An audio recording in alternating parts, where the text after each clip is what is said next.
Hi. അപ്പം നമ്മൾ ഞാവൽപ്പഴമൊക്കെ പറിച്ചു വന്നപ്പോഴേക്കും ഇവിടെ വീട്ടിൽ ചക്ക കണ്ടു കേട്ടോ. അവിടെ ആ മരത്തിൽ ചക്ക കണ്ട കൊതിച്ച് പോയതല്ലേ. വീട്ടിൽ വന്നപ്പോഴേക്കും ഒരു ചക്ക, അപ്പുറത്തെ വീട്ടിൽ ചക്ക ഇട്ടപ്പോൾ അവർ പൊളിപ്പ് തന്ന കേട്ടോ. ചെറിയ ചക്കയായിരുന്നു, അത്രയും ചെറുത്.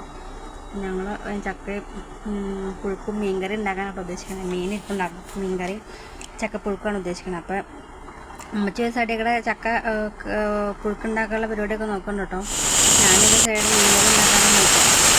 ചക്കയൊക്കെ വെച്ച് നന്നാക്കി കുക്കറിൽ വെച്ചു കേട്ടോ. 3 വിസിൽ, കാരണം ചക്ക കുറവായതുകൊണ്ട് കുരും കൂടി ഇട്ടു. അപ്പോൾ 3 വിസിൽ കുക്കറിൽ ആക്കിയിട്ടുണ്ട്. എന്നിട്ട് അതെല്ലാം സെറ്റാക്കി മാറ്റി വെച്ചു. അപ്പോൾ ഞാൻ ചട്ടി അടുപ്പത്തേക്ക് വെച്ചു കേട്ടോ. പിന്നെ തേങ്ങയൊക്കെ ഒതുക്കിയെടുത്തു. ചക്ക 3 വിസിൽ കഴിഞ്ഞ് വെന്തിട്ടുണ്ട്.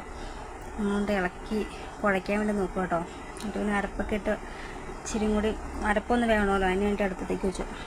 എന്നിട്ട് പിന്നെ സൈഡിൽ മീൻകറി ഞാൻ വെക്കുന്നുണ്ട്.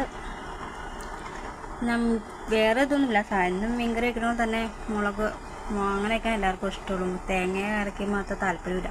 പിന്നെ ഇതിനകത്ത് ഇച്ചിരി ഫിഷ് മസാല കൂടി ചേർത്തിട്ടുണ്ട് ഇന്നത്തെ മീൻകറി, അത് കൊഴുപ്പൊക്കെ കിട്ടാൻ വേണ്ടിയിട്ട്. അപ്പം അങ്ങനെ ഒരു സൈഡിൽ കൂടെ മീൻകറിയും ഒരു സൈഡിൽ കൂടെ ചക്കയും കൂടി ആവും കേട്ടോ. ചക്കപ്പുഴുക്ക് രണ്ടും ഗ്യാസില്ലാത്തതുകൊണ്ട് എല്ലാം വിറകടുപ്പ് തന്നെയാണ് ചെയ്യണത്. പിന്നെ ചക്ക എടുത്ത് മാറ്റി വെച്ചു. ചക്ക വന്നിട്ടുണ്ട്. പിന്നെ മീനോടുള്ള ചാറൊക്കെ തിളച്ചിട്ടുണ്ട്. അപ്പോൾ മീനും ഇട്ട് കൊടുത്തിട്ടോ. അങ്ങനെ മീൻകറി സെറ്റായിട്ടുണ്ട്. മീൻകറി എടുത്ത് മാറ്റിയിട്ട് ചക്ക കുഴക്കുകയൊക്കെ ചെയ്തിട്ട് അതിൻ്റെ ഇടയ്ക്ക് പച്ച വെളിച്ചെണ്ണ വെച്ചതുകൊണ്ട് ചക്കയില്ല, അത് കണ്ടില്ല. എല്ലാം കഴിഞ്ഞ് ഞാൻ തന്നെ ടേസ്റ്റ് ചെയ്യാം. എടുത്ത് വെച്ചിട്ട് നല്ല ചൂടും ഉണ്ടായിരുന്നു കേട്ടോ. കൈ എടുത്തിട്ട് എന്ത് ചെയ്ത് കിട്ടണമില്ല, കൈ പൊള്ളിപ്പോയി. ടാറ്റാ, ബൈ ബൈ, നാളെ കാണാം.